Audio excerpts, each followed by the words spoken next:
नमस्कार. आज आपण इयत्ता 10वी विषय मराठी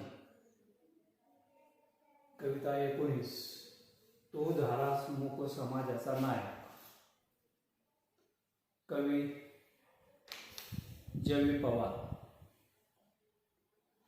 या कवितेमध्ये डॉक्टर बाबासाहेब आंबेडकरांनी महाड येथील चवदार तळ्याचा जो सत्याग्रह केला त्या घटनेला या ठिकाणी 50 वर्ष पूर्ण झाली. या निमित्ताने डॉक्टर बाबासाहेब आंबेडकर यांचा गौरव केला आहे. डॉक्टर बाबासाहेब आंबेडकर यांनी जे काही रूढ सामाजिक परंपरा यांना नाकारून नव्या समाजाची जी जडणघडण या ठिकाणी केलेली आहे, अशा या समाजाच्या नायकाला कवितेतून विनम्र अभिवादन कवीने या ठिकाणी केलेलं आहे आणि त्याचं वर्णन या कवितेमध्ये केलेलं आपल्याला दिसून येतं. तो झालास मूक समाजाचा नायक. मूक समाजाचा नायक, तो जो नायक आहेस, आंबेडकर यांना या ठिकाणी म्हटलेलं आहे की मूक समाजाचा नायक, की वर्णव्यवस्था किंवा जोखडामध्ये जे काही जडलेले पीडित आहे, ज्यांच्यावर अन्याय झालेला आहे, यांना जागृत करण्याचं काम या ठिकाणी बाबासाहेब आंबेडकरांनी केलं. म्हणून त्यांना तू झालास मूक समाजाचा नायक, मूक समाजाचा नायक या समाजांना जागृत करण्याचं काम या कवितेमध्ये आपल्याला केले दिसून येते. काय म्हटलं कवितेमध्ये? तू निघालास तेव्हा काळोखाचं राज्य होतं, सूर्यफुलांनी पाठ फिरवली होती, मळ वाटेने जायचे नाकारलेस तेव्हा खाच खळग्यांनी तिचे स्वागत केले. हे महानायका, तू ज्यावेळेस निघाला होतास जनजागृती करण्यासाठी, त्यावेळेस त्या ठिकाणी हा जो शोषित वर्ग होता, या शोषित वर्ग हा काळोखात बुडालेला होता. काळोखाचं राज्य होतं. दुःख, दैन्य, दारिद्र्य व सामाजिक असमानता ही अंधकाराने भरलेली होती आणि शोषित असलेला हा जो वर्ग आहे, हा त्या ठिकाणी सतेज किरणांनी न्हालेल्या उमेदीचे जे काही सुखाची जे काही सूर्यफुले आहे, सूर्यफुले की सूर्याच्या दिशेला कायम या ठिकाणी मुख वळवणारी जी मुलं आहेत, या मुलांचा उल्लेख या ठिकाणी आपल्याला केलेला दिसून येतो. अशा वेळेसही तू डगमगला नाहीस, घाबरला नाहीस आणि नवविचारांची जागृती जी आहे, ही जागृती करण्याचं काम, हे खास खळगे भरण्याचं काम या ठिकाणी तू केलेलं आहे. जे काय असमानता आहे, खास खळगे आहेत, हे सपाट करण्याचं काम आंबेडकरांनी आपल्याला केलेले दिसून येते. तू झालास परिस्थितीवर स्वार आणि घडविलास नवा इतिहास, तू झालास मूक समाजाचा नायक आणि जागा केलास उभा बहिष्कृत भारत. अशी ही जी परिस्थिती आहे, ही परिस्थिती या ठिकाणी प्रतिकूल परिस्थिती होती. तो या प्रतिकूल परिस्थितीचा या ठिकाणी कोणतीही तमा बाळगली नाहीस आणि नवीन इतिहास घडवण्याचा प्रयत्न या ठिकाणी आपल्याला केलेला दिसून येतो. आतापर्यंत जे काही वर्णव्यवस्था आहे, या वर्णव्यवस्थेला नाकारलेलं जे काही आहे, अन्याय सहन करणारा हा सर्व समाज, सर्व जनता या ठिकाणी जे आहे, या समाजाचा तू नायक झालास. तू झालास मूक समाजाचा नायक आणि जागा केलास उभा बहिष्कृत भारत. बहिष्कृत भारत या ठिकाणी बहिष्कृत करणे, बाहेर ठेवणे किंवा वंचित ठेवणे.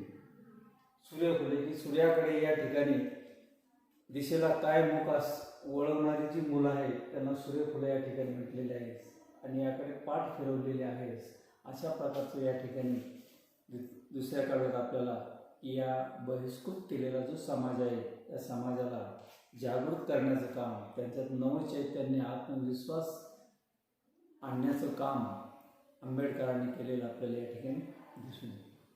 तू फुंकलेस रणशिंग अगाध ज्ञानाच्या बळावर, तू तोडल्यास गुलामांच्या पायातल्या बेड्या आणि केलेस उभे चवदार तळ्याच्या काठावर, युद्धात जवानांना उभे करावे.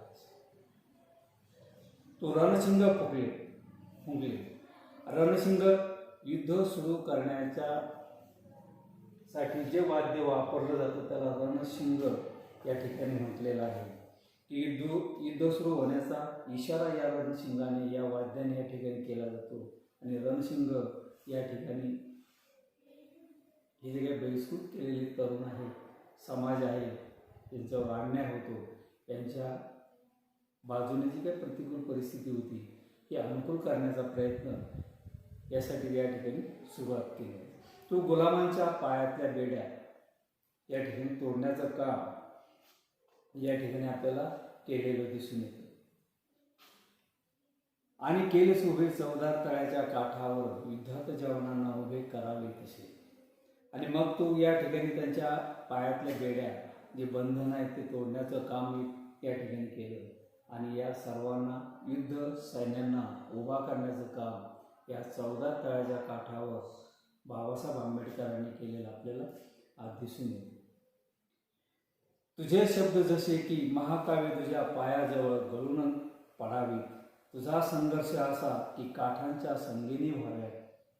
तुझ्या डरकाळ्याने हादरला आकाश, डचमळली पृथ्वी आणि बघता बघता चवदार तळ्याला आग लागली. तुझे शब्द जसे की महाकाव्य या ठिकाणी म्हटले.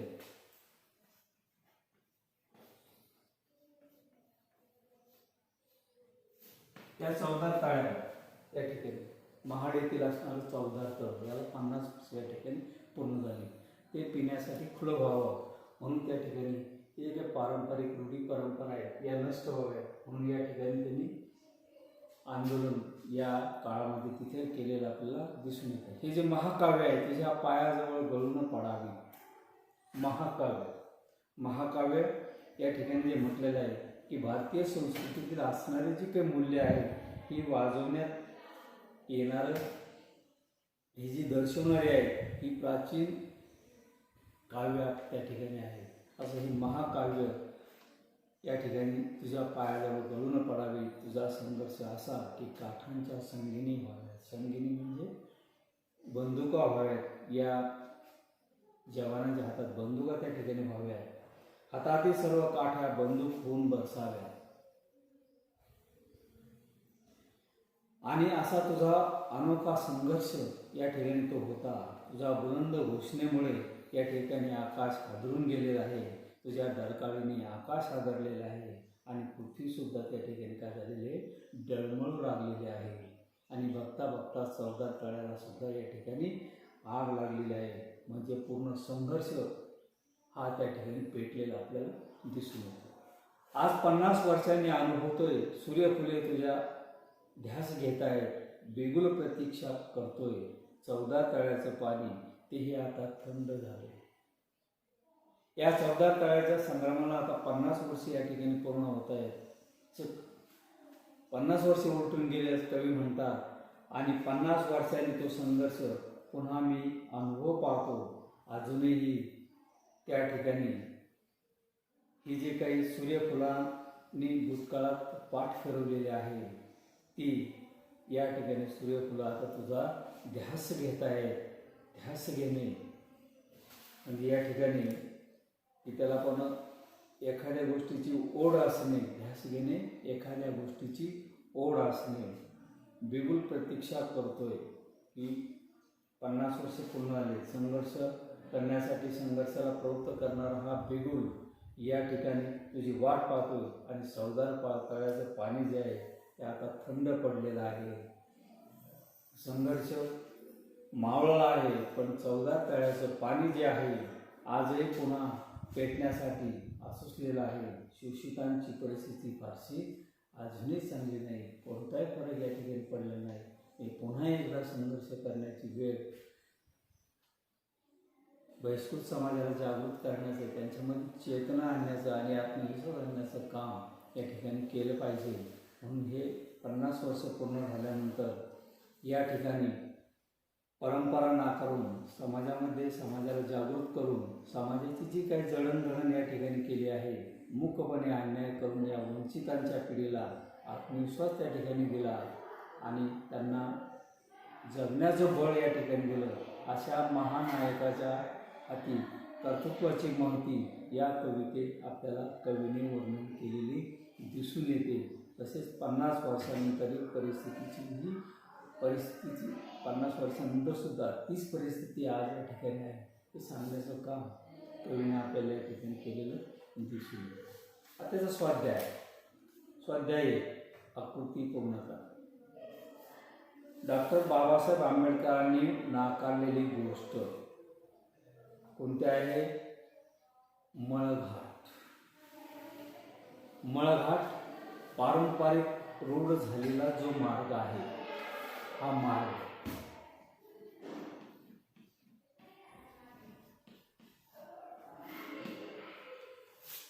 हा नाकारण्याचं काम आंबेडकरांनी या ठिकाणी केलेलं आपल्याला दिसून येतं. डॉक्टर बाबासाहेब आंबेडकरांचे स्वागत करणारे कोण? खाचखळगे.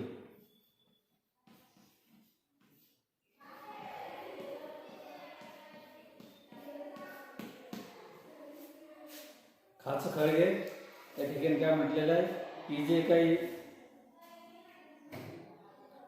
असमानता आहे या समाजामध्ये खाचखळगे जी पडलेली आहे की यांना जागृत करण्याचं, समानता निर्माण करण्याचं काम या ठिकाणी केलेलं आपल्याला दिसून येतं. डॉक्टर बाबासाहेब आंबेडकरांनी केलेले कार्य, त्यांचं असणारं डॉक्टर आंबेडकरांचं कार्य, 4 प्रकारचे कार्य या ठिकाणी केलेले आहे. 1, 2, 3 आणि 4. कोणकोणती कार्य केलेले आहेत या ठिकाणी जर आपण पाहिलं तर साधारणतः की परिस्थितीवर मात करून नवा इतिहास घडवणे. काय करणे? नवा इतिहास घडवणे.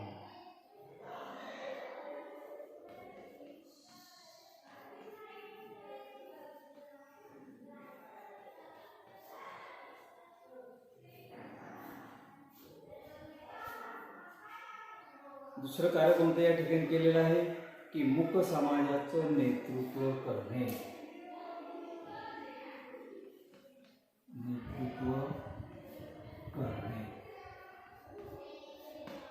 दुसरं कार्य. तिसरं कार्य या ठिकाणी जर आपण पाहिलं तर बहिष्कृत भारत जो आहे हे जागृत करण्याचं काम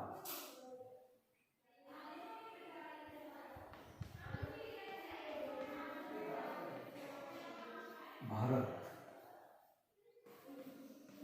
जागा करण्याचं काम या ठिकाणी आपल्याला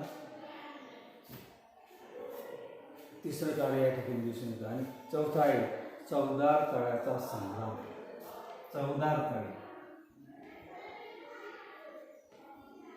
हा असणारा संग्राम या ठिकाणी त्यांनी केलेला आहे. ही 4 कार्य डॉक्टर बाबासाहेब आंबेडकरांच्या आपल्याला दिसून येतात. नवा इतिहास घडवला आणि मूक समाजाचं नेतृत्व या ठिकाणी केलं आणि बहिष्कृत भारत जो आहे, बहिष्कृत समाज जो आहे तो जागृत करण्याचं काम या ठिकाणी केलेलं आहे. आणि चवदार तळ्यावर हा संग्राम यांनी उभा केलेला आहे. असं आपल्याला या ठिकाणी स्वाध्याय सांगतो. ही कविता पुन्हा एकदा वाचा आणि स्वाध्याय या ठिकाणी सोडवा.